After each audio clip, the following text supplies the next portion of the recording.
नमस्ते दोस्तों, मेरा नाम है अजीत और आप देख रहे हो मिडनाइट टेल्स।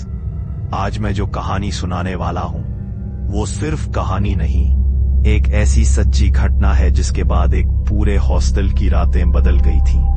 अगर आप ये वीडियो रात में अकेले देख रहे हो तो कमरे की लाइट जला लो और अपने कमरे के हर अंधेरे कोने पर ध्यान मत दो, क्योंकि आज की कहानी उसी अंधेरे कोने से शुरू होती है। ये बात है 2016 की, मध्य प्रदेश के एक छोटे से शहर में एक पुराना सा इंजीनियरिंग कॉलेज था। कॉलेज के ठीक पीछे एक 4 मंजिला हॉस्टल था जिसका नाम था श्रीनिवास बॉयज हॉस्टल। इस हॉस्टल का तीसरा फ्लोर हमेशा से थोड़ा अलग सा माना जाता था। लोग कहते थे कि वहां पहले किसी ने खुदकुशी कर ली थी, लेकिन नए लड़कों को ये बातें बस अफवाह लगती थी। उसी साल तीसरे फ्लोर पर रूम नंबर 307 3 नए लड़कों को अलॉट हुआ। आर्यन, विवेक और समीर तीनों पहली बार घर से दूर रह रहे थे। हॉस्टल की आजादी, रात भर जागना, गेम खेलना, मस्ती करना उन्हें बहुत अच्छा लगता था। पहले 2-3 दिन सब नॉर्मल था, लेकिन फिर अजीब सी बातें शुरू होने लगी। एक रात करीब 2:30 बजे आर्यन की नींद अचानक खुल गई। उसे महसूस हुआ कि कमरे में घुटन सी है, जैसे हवा रुक गई हो। वो उठा पानी पीने के लिए और उसकी नजर कमरे के उस कोने पर पड़ी जहां एक पुरानी लकड़ी की अलमारी रखी थी। आमतौर पर वो हिस्सा अंधेरे में रहता था, लेकिन उस रात उसे साफ लगा जैसे वहां कोई खड़ा है, काला सा साया, चुपचाप उसे देखते हुए। उसने आंखें मलकर दोबारा देखा तो सिर्फ अंधेरा था। उसने सोचा नींद का असर है और वापस सो गया। सुबह उसने ये बात हंसी मजाक में विवेक और समीर को बताई।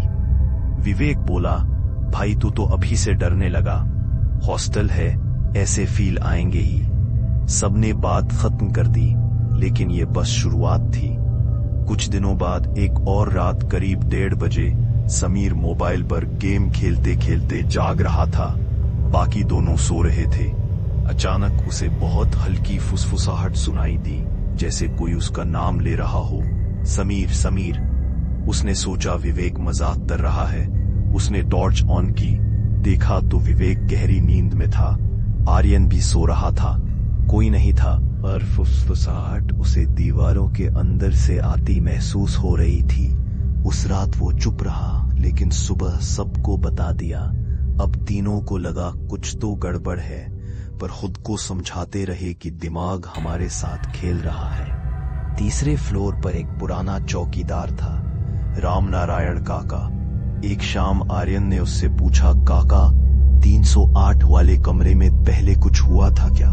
काका चुप हुए, फिर बोले, जब तक पढ़ाई कर रहे हो इन बातों में मत पड़ो बेटा। पर हाँ, इस कमरे में पहले निखिल नाम का लड़का था, शांत स्वभाव, अपने में रहने वाला। परीक्षा के टाइम उसने यहीं पंखे से लटक कर जान दे दी। जब मिला तो उसकी जीभ बाहर निकली हुई थी, आंखें फटी हुई थीं और उसके पैरों के नीचे कुर्सी उल्टी पड़ी थी। ये सुनकर तीनों सन्न रह गए।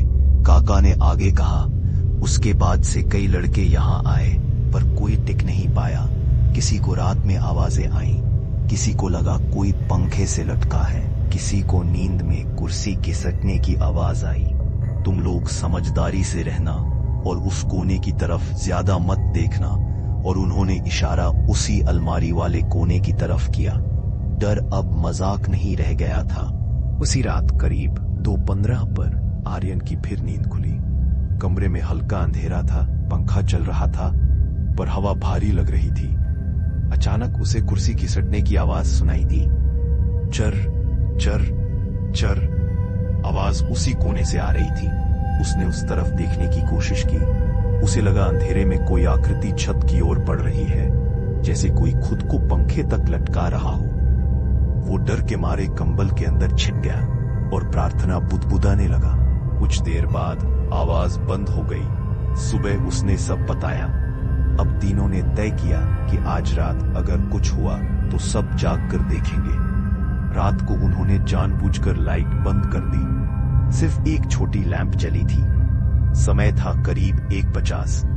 थोड़ी देर बाद कमरे का तापमान अचानक ठंडा लगने लगा। सब चुप थे। तभी वही कुर्सी खिसकने की आवाज फिर आने लगी। चर चर चर। इस बार तीनों ने साफ सुना। समीर ने धीरे से कहा, आर्यन, तूने कुर्सी तो वहीं रखी थी ना? आर्यन बोला, हाँ, अलमारी के पास। आवाज फिर आई। विवेक ने कांपते हाथों से मोबाइल की फ्लैशलाइट ऑन की और कोने की तरफ रोशनी डाली।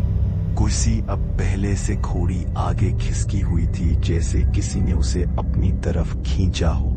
उन्होंने रोशनी ऊपर छत की तरफ घुमाई तो पंखे के पास उन्हें एक धुंधली परछाई दिखी, जैसे कोई शरीर पंखे से लटक रहा हो। चेहरा साफ नहीं दिख रहा था, पर शरीर का आउटलाइन, लटकी गर्दन, सब कुछ इतना साफ था कि तीनों के मुंह से आवाज तक नहीं निकली। वो परछाई धीरे धीरे झूलने लगी। उसी समय एक भारी खुटी हुई आवाज उनके दिमाग में गूंजी, कुर्सी किसने हटाई थी मेरे नीचे से? तीनों के रोंगटे खड़े हो गए। आर्यन चीखना चाहता था, पर आवाज नहीं निकली। समीर के हाथ से मोबाइल गिरा, फ्लैशलाइट बंद हो गई। कमरा खूब अंधेरे में डूब गया। विवेक दरवाजे की तरफ भागा, लेकिन हैंडल घुमाने पर भी दरवाजा नहीं खुला, जैसे किसी ने बाहर से पकड़ रखा हो। उन्हें बस अपनी तेज सांसें सुनाई दे रही थी कि अचानक जोर से धड़ाम की आवाज आई, जैसे कुर्सी जमीन पर गिरी हो। उसी पल उन्हें लगा जैसे कोई ठंडी सी चीज उनके बीच से गुजर गई, जैसे किसी ने उनके कंधों को हल्के से छुआ हो। अगले ही सेकंड कमरे की लाइट वापस आ गई। कुर्सी अब दीवार के पास सीधे रखी हुई थी। छत पर कुछ नहीं था। दरवाजा इस बार आसानी से खुल गया और तीनों भागते हुए नीचे चले गए। उस रात के बाद उन्होंने 301 में कभी रात नहीं बिताई। कुछ दिन बाद उन्होंने रूम चेंज की एप्लीकेशन दे दी। वार्डन ने ज्यादा सवाल नहीं किए, जैसे वो पहले से सब जानता हो। रामनारायण काका ने सिर्फ इतना कहा, मैंने मना किया था बेटा, उस कोने की तरफ ज्यादा मत देखा करो। जिसकी मौत अधूरी होती है ना, उसे 2 चीजें याद रहती हैं। एक जिस दिन वो मरा, और दूसरी वो चीज जिसने उसकी आखिरी सांस से पहले उसका साथ छोड़ा हो। आर्यन ने पूछा, कौन सी चीज? तो काका ने कहा, वही कुर्सी जो निखिल के पैरों के नीचे थी। कहते हैं आज भी तीसरे फ्लोर का वो कमरा, रूम नंबर 307, खाली पड़ा है। और जब भी कोई नया लड़का पहली बार उस कमरे के सामने से गुजरता है, तो उसके कदम अपने आप धीमे हो जाते हैं। उस घटना के बाद हॉस्टल वालों ने उस कमरे को तांत्रिक तरीकों से हमेशा के लिए बंद कर दिया, लेकिन आज तक उस कमरे के भीतर से उस लड़की की दहला देने वाली चीखें आती रहती हैं। अगर ये कहानी आपको अच्छी लगी हो तो वीडियो को लाइक करें और चैनल को सब्सक्राइब कर लें। मिलते हैं अगली खौफनाक कहानी के साथ।